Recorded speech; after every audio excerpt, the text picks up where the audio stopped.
I'm an individual who I know is already towards the mid to late game, at least in comparison to everybody else, of Honkai Star Rail. But I want to talk about my personal issues with it, because I do believe that if I'm at this point now, and if I'm having these thoughts now, a lot of individuals are either going to reach that point or have already reached that point.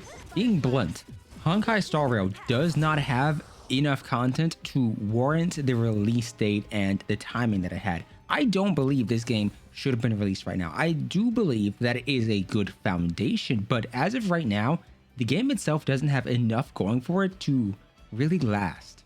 I've obviously finished the main story. I have this one adventure quest, and then I have my daily missions. And if I'm looking at artifacts, yeah, relics are there to farm out. But unlike Genshin, one of the biggest issues I'm running into is there is no real way for me to actually use these characters.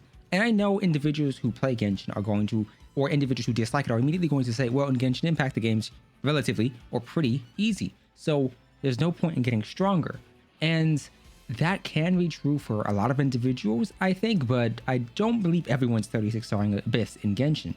Now, separating that is, unless I'm missing something, you don't really have a way to test out or use these characters because, you know, your main stats, speed, is essentially one of the ones that's determined your rotation. There is no rotation to learn. There is no real elemental reactions to consider when building out your team compositions. Yes, you want your buffers and your healers, but you have specific roles you're fulfilling, not necessarily worrying about, well, what roles do they fulfill and what element are they or what path are they? Because for the most part, it doesn't affect you.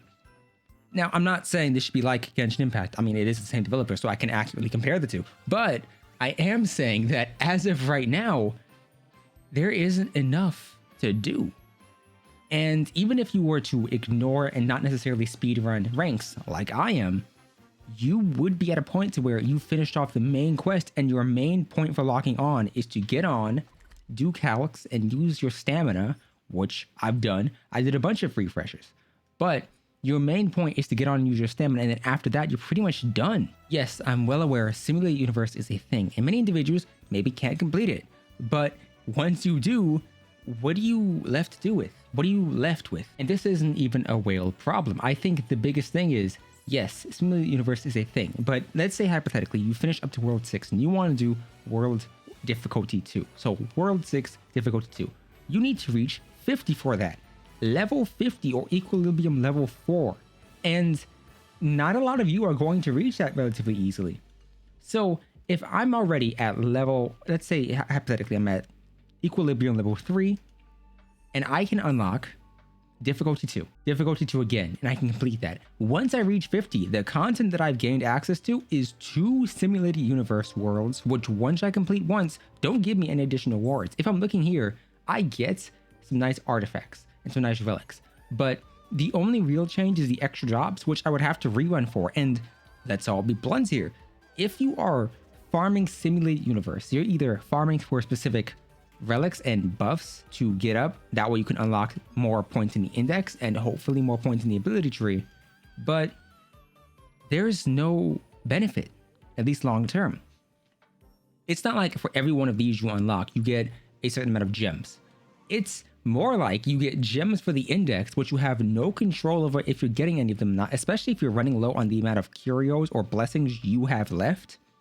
And subsequently, because you want to do Simulated Universe, any of these, if you want to go to World 2 and you want to just farm it for the increased drops, you're running into the problem where you are letting the game auto battle for you, and then you are running in between enemies hoping they attack you or hoping to attack them. And that's not gameplay. Forgotten Hall is this game's equivalent to Genshin's Abyss, and yes, it is a lot, but we're not necessarily being gated once again by the strength of the content. We're more so being gated by the fact that our characters can't be leveled to an extent to where we can deal with the content. You gain a or lose a certain amount of damage in relation to what level your units are in comparison to the enemy. 60 to 68, you're losing damage, and that only increases the further down the line you go. So we're not being gated by you being bad at the game. It's more so being gated by you physically cannot clear certain stages, or you are incapable of getting stars because you just haven't reached that equilibrium level. And that's an issue. We have a small roster. I'm aware I don't have every character in the game. We have a small roster. Can you legitimately explain to me why there is only one healer who is accessible to all of you? And yes, you get it for free. It's like the free Barbara. But there's only one healer. There's a 5-star healer in Bailu, but how many of you have her? How many of you maybe rerolled for her? If you don't have her, then your second team is either going to be full of defensive units, maybe a March 7th, and maybe you're a Fire Trailblazer, or maybe a Japard. But if you do, your experience in terms of difficult content, at least until we get more accessible healers, is dramatically different. In Genshin, there's exploration. Yes, these have 3 different worlds, but if we're being blunt here, if each world had, instead of having all these small areas, could instead conjoin them to a point to where you could legitimately run around in and jump and climb, I think people would be much more invested in that.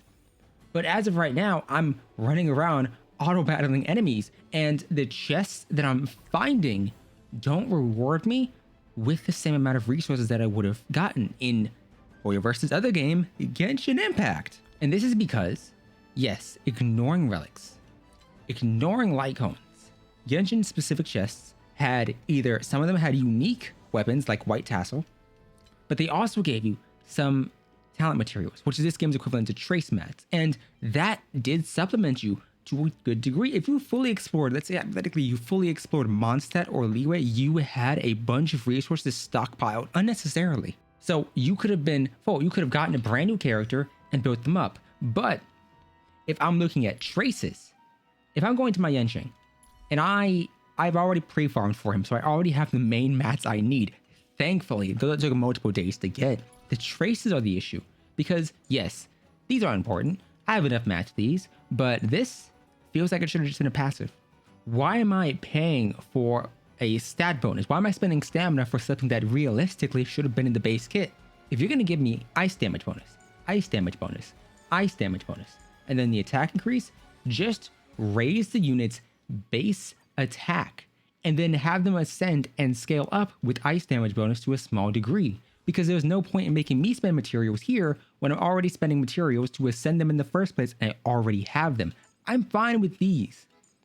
I'm fine with spending trace materials and resources on these, but spending materials on Zile for hypothetically crit damage here feels like it should have been included in her base kit, because attack is in her base kit, defense is in her base kit. She doesn't ascend with anything, but this isn't enough crit damage to make me say, ooh, you know what, 5.3%, hold up, that's worth an extra 6 days or 60 stamina. Because as you ascend, the drop rates for these aren't high enough. Just like the drop rates for these are not high enough. And it feels like even if you have the battle pass, you are going to be bottlenecked.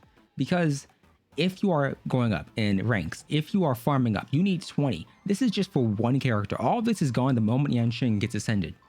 I have 10. That's half the mats I need. But if I'm spending 30 stamina per 3, then I need to do about 10 more runs to not only necessarily build out one Zile, but if I have another quantum character that requires this, that's another character's mats. And the amount of runs you need for this stamina here, and then for this, and then for this, and then for this isn't worth it. Because yes, calcs, I'm perfectly fine with these taking 10 if they are dropping in a similar ratio to the amount they would in Genshin Impact. These cost 30. Okay, you know what? I can accept that because they at least ascend and scale with your equilibrium level. You're not getting 2 drops randomly or 3 drops. You're getting 3 consistently or 2 consistently or 4 consistently. That's fine. Relics cost 40. If they cost 40, I'm expecting double the drops that I would get in Genshin Impact, because this is being completely blunt here, that is this game's competition. Not necessarily in turn-based, but because that is HoYoverse's other game. We've seen them do this better. If I'm spending 40 stamina here, 40 resin here, then what I expect is the equivalent to me spending 40 stamina, 40 resin in their other game. And I don't think that's unfair to say, because it's not like it's a brand new developer just trying to make a new game. It's the same. It's the developer who's been working on one game for 3 years. They know what players liked and they know what we didn't like. And they said, hey, how do you like Horus Artifact? Echoes of War, whatever. I'm fine with it. I'm fine with the fact they can drop these. I'm fine with the fact they can drop Litecoin specifically. That is great. Forgotten Hall, I like the fact they dropped a bunch of mats. This is all nice. It is the amount of stamina you need.